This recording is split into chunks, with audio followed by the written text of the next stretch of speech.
안녕하세요. 위클리 부동산 수첩의 진행을 맡은 머니투데이 방송의 윤석진 기자입니다. 이 코너는 근데 이거 몇 번 해야 되나요? 이제 이번이 네 번째 촬영인데 혹시 기자님이 판단하시기에 왜 이렇게 조회수가 안 나왔다고 생각하세요? 네, 뭐 여러 가지 이유가 있겠죠. 뭐 썸네일이 별로 끌리지가 않다거나 아니면 내 관심사가 아닌 걸로 제목을 뽑았다거나 여러 가지 이유가 있겠습니다. 뭐 결국엔 제가 부족한 탓이겠죠. 열심히 하겠습니다. 쇄신하는 차원에서 혹시 뭐 오늘은 혹시 가고 싶으신 나라가 있으신가요? 네, 이번엔 좀 따뜻한 동남아로 가능할지 모르겠는데 소스가 있어야 보내드릴 수 있기 때문에. 오늘 가볼 곳은 둔촌주공 올림픽파크 포레온입니다. 네, 제 코너를 쭉 보신 분들은 아시겠지만 세 번째예요. 중요한 거는 몇 번을 강조해도 지나치지 않잖아요. 그래서 둔촌주공 여기 이제 드디어 뚜껑이 열렸어요. 1순위 경쟁률이 3.69대 1. 네, 만족하시나요? 둔촌주공 청약은 사람들 사이에서 시각이 많이 엇갈렸습니다. 네, 이게 대박난다, 완판될 거다라고 하는 쪽에서는 이게 이제 분양가 상한제의 지역이다 보니까 시세 대비 저렴한 분양가, 주는 강남권이나 아니면 송파구 발효였기 때문에 강남 문화를 누릴 수 있는 최강의 입지 때문에 이게 이제 잘 될 거라고 보는 분들이 있었고요. 그래도 예전에 나왔었던 예상가보다 훨씬 비싸고 부동산 경기 지금 침체, 고금리 그 흐름 안에서 잘 안 될 거다, 미분양 날 거다라는 분들이 이렇게 있었어요. 그냥 극단의 시각이 이렇게 있는 상황이었습니다. 고백하겠습니다. 저는 그 양 시각 중에서 미분양 날 거다. 네, 그런데 어쨌든 틀렸습니다.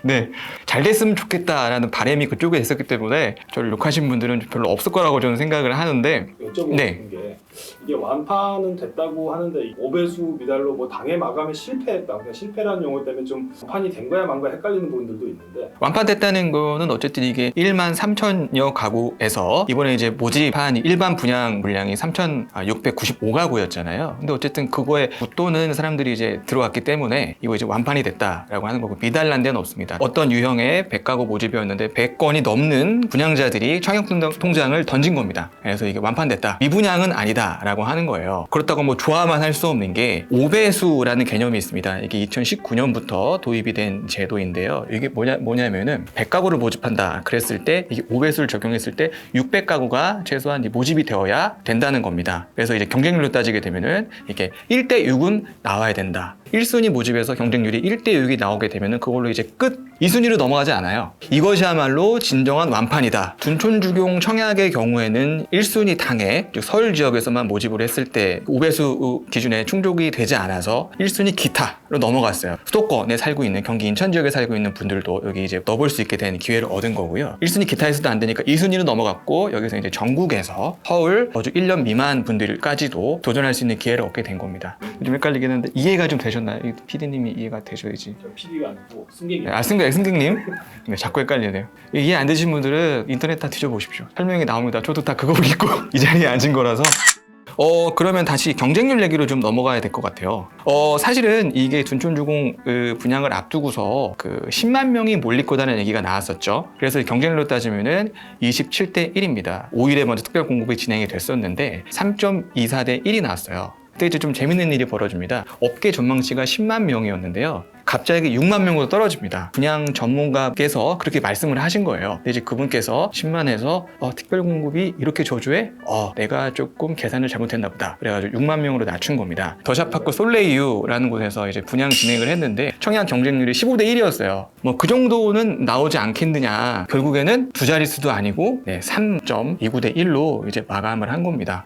하지만 아직 끝난 게 아니죠. 미계약이라는 개념이 또 여기서 들어가게 되는데, 이달 15일 날에 당첨자가 발표가 되고 다음 달 3일에서 17일까지 정당 계약이 이루어집니다. 내가 당첨자지만 계약서를 안 쓰면은 그 물량이 미계약 물량으로 이제 빠지는 겁니다. 그러면은 이게 사실은 미분양이랑 똑같은 거죠. 어떤 이제 맛집이 개업을 했습니다. 그런데 이제 사람들이 막 줄을 서가지고 꽉 찼어요. 그럼 이거는 이제 완판. 근데 이제 메뉴판을 보고 아니면 그 식당의 분위기와 어떤 그 풍기는 냄새를 맡고서 별로 같은데 나가자. 그게 미계약입니다. 어쨌든 그 사장 입장에서, 그 시행사 입장에서는 사람이 나갔기 때문에 돈을 못 번 거잖아요.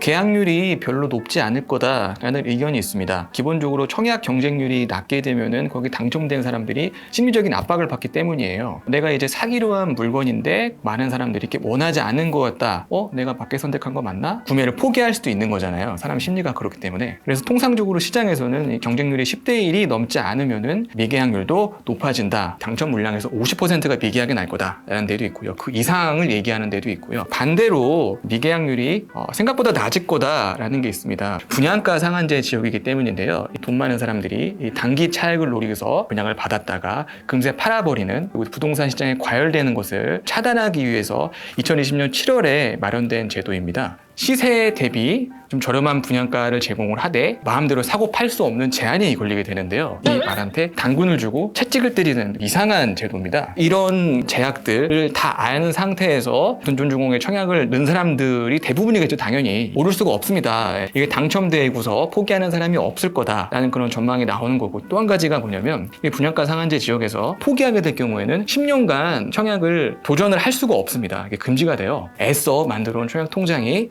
그냥 날아가 버리게 되는 결과가 나오게 되는, 그것 때문에라도 이거를 포기하는 사람들이 적을 거다라는 겁니다.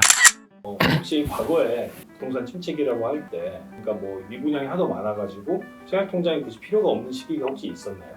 네, 있었다고 하더라고요. 저는 이제 그 시기 때는 제가 학생 때였어요. 엄마 아빠랑 같이 살던 때여가지고 그때 당시에 저희 아버지가 항상 말씀하셨어요. 청약통장 만들 필요 없다. 뜯어 말리셨어요. 이거 필요 없다. 아파트 남아도는데 청약통장 없이도 뭐 아무나 살 수 있다. 미분양 사태죠. 그때 가장 극심했었던 때가 2008년 금융위기 때입니다. 네, 이때만 해도 내가 어디서 분양을 받겠다. 미쳤어? 분양을 받아? 아파트 가격이 계속 떨어지고 있는데 지금 너가 뭔가 크게 착각을 하고 있구나. 이런 분위기였고, 실제로 이제 2008년도 당시에 지금으로 따지면 대장주 아파트 임대에서 미분양이 났던 데가 이제 반포자이, 그리고 반포 레미안 버스티지. 그런 거 생각하면 이거 당첨된 사람 중에 이제 청약통장 10년 못 쓰는 걸 각오하고서라도 취소를 선택하는 사람이 있을 수도 있겠네요. 그러니까 과거 사이클이 그랬었으니까. 네, 그래서 남은 일정을 이제 설명을 드리겠습니다. 이제 2순위로 넘어갔어요. 2순위는 이제 전국에서 도전을 할 수 있는 기회가 주어졌다는 뜻인데요. 2순위에서도 안 되면 이제 소위 말하는 죽죽으로 넘어갑니다. 이거는 청약통장도 필요 없고요. 선착순으로 이 아파트를 받을 수 있는 그런 사태까지 오게 되는데, 정당 계약 때 대거 미계약이 나고 순위 청약 죽죽까지 갔는데도 미분양이 나버리면 정말 최악의 상황인 거잖아요. 그렇죠. 그런 경우에 건설업계나 뭐 저희 경제에 미칠 좀 악영향이 있다면 어떤 게 있을까요? 이 둔촌주공에서 내년에 추가 분담금을 내게 돼 있습니다. 미계약 물량이 많이 발생해서 건설사가 이 돈을 회수를 하지 못하게 되면 분담금이 더 커질 수 있는 거고요. 그리고 이게 나아가서 여기에 이제 돈을 빌려주는 금융권, 은행들 또 이제 문제가 될 수 있습니다. 내년도에도 이거는 진짜 아니다라고 생각하는 그런 건설사들이 분양 시점을 미룰 수도 있겠죠. 그리고 이제 미룰 수 없는 데도 있습니다. 이미 다 돼 있고 아주 이주자들도 있는 그런 단지에서는 더 가면은 더 안 좋아진다라는 생각 때문에 분양을 오히려 더 앞당길 수 있어요.